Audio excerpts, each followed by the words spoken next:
What's up, ladies? It's your boy called Dimmadimma, and this is the Oral Health Bar Talk.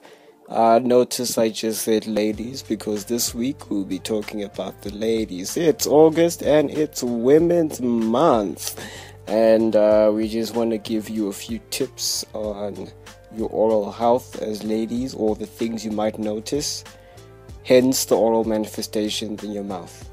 And as always, I will be reviewing two articles. The first article is from Pubmed. It is by McCann et al.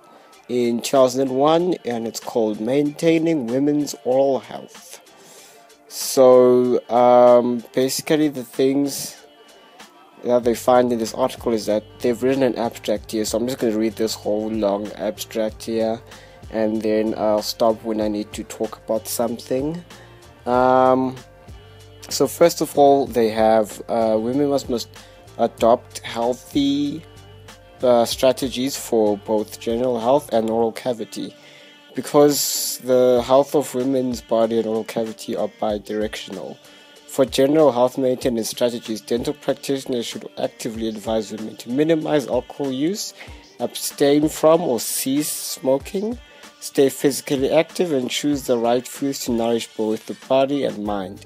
For oral health maintenance strategies, dental practitioners should advise women on how to prevent or control oral infections, particularly dental cavities and periodontal disease.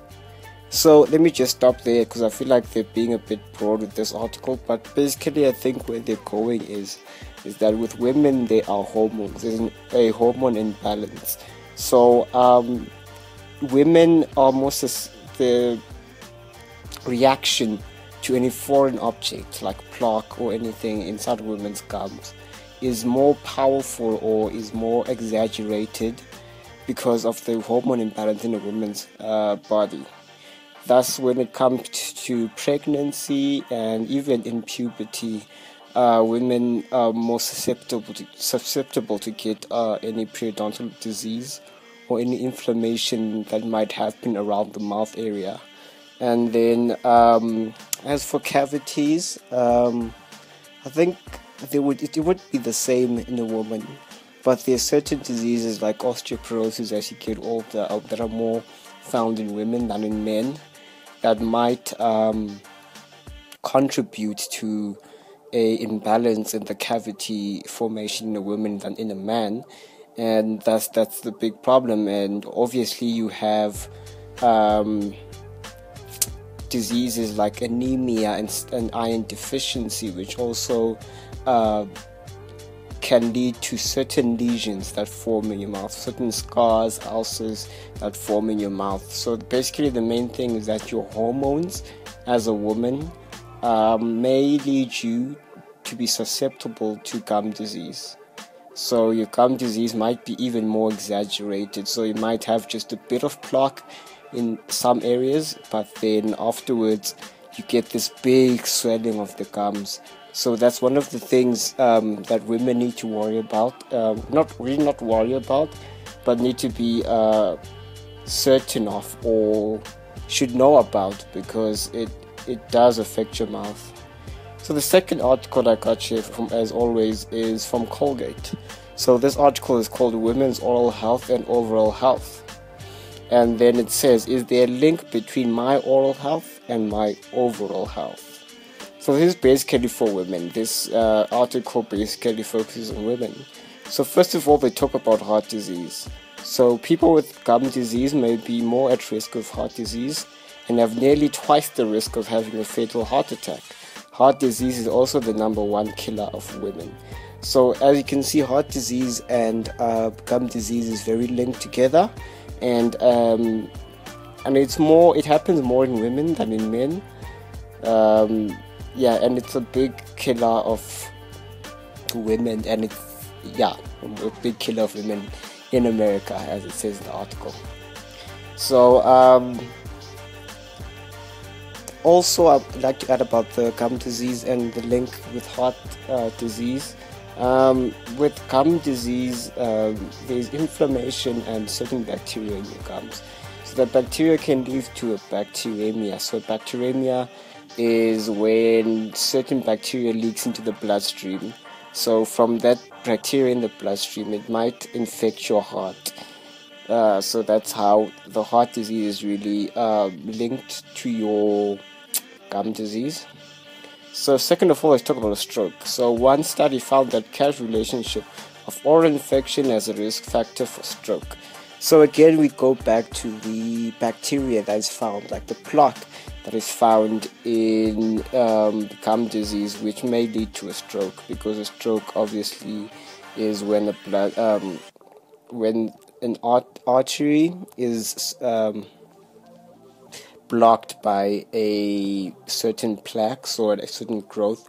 So the bacteria in your gum disease can lead to a stroke, but it's a causal relationship, as I say here. And then third of all, they talk about diabetes. So people with diabetes are more likely to have gum disease and may make it more difficult for diabetics to control their blood sugar. Gum disease may also be a risk factor for diabetes, even in otherwise healthy individuals. So in terms of diabetes has a delayed wound healing effect, so it might be difficult for you to get rid of any gum disease or periodontal disease that you might accumulate if you have diabetes. Okay, and there are certain other contributing factors with diabetes. Okay, let's move on. With respiratory problems, it talks about bacteria. Bacteria that grows into the oral cavity can travel to the lungs, causing respiratory disease such as pneumonia, especially in people with gum disease. So as I was talking again, the bacteria in your mouth can infect other places in your body. Pregnancy outcomes. So pregnant women who have gum disease may be more likely to have a baby born too early or too small. Gum disease may also trigger increased levels of biological fuels that may induce labor. Because gum disease is usually painless, many women may not even realize that they have it until it reaches an advanced stage. Your best defense is to brush and floss daily and see your dentist regularly. So how do my oral health needs change throughout my life? So now it goes through the different life stages of a woman. So first of all, menstruation. Some women find that their gums swell and bleed prior to their periods, while others experience cold sores or canker sores. These symptoms usually go away once the period starts. So for your oral contraceptives, inflamed gums is what you might get, and those are the most common side effects of some oral contraceptives. For pregnancy, studies show that many pregnant women experience pregnancy gingivitis, as I was talking about before with the hormones imbalance, when dental plaque builds up in the teeth and irritates the gums. Symptoms include red, inflamed and bleeding gums.